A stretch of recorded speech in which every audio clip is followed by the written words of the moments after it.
am Flannery, and I'm going to talk about my awesome fidget bag. There's a pug in there. Okay.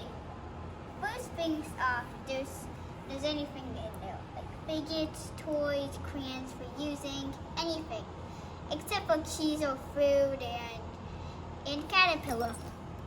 Meep. When do you use your fidget bag? When I use my fidget bag when I'm frustrated, sad, or need a break. What's in your fidget bag? Okay, first things off, we're gonna start with the lightest stuff.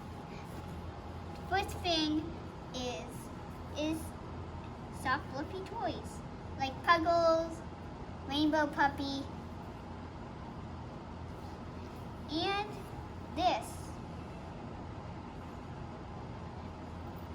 But there's also some heavy or hard fidgets, like the spring, this weird hippo.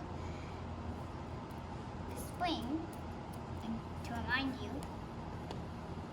this has a fluffy one on there, fluffy. And pink snake. And last but not least, from the fidget box, in case there's a problem where I don't want to go, or I'm in the cubbies and I don't want to get out, it's a marble in this. And I can get stuff from that one. I pick one, then I get it.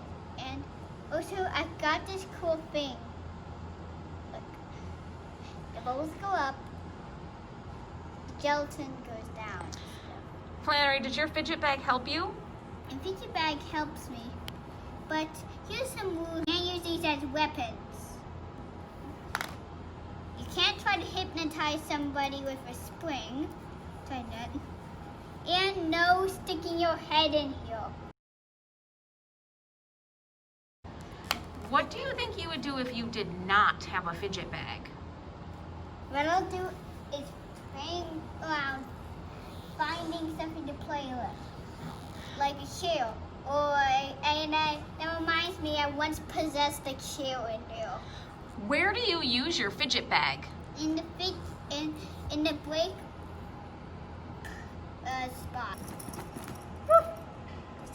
There's a pug in there.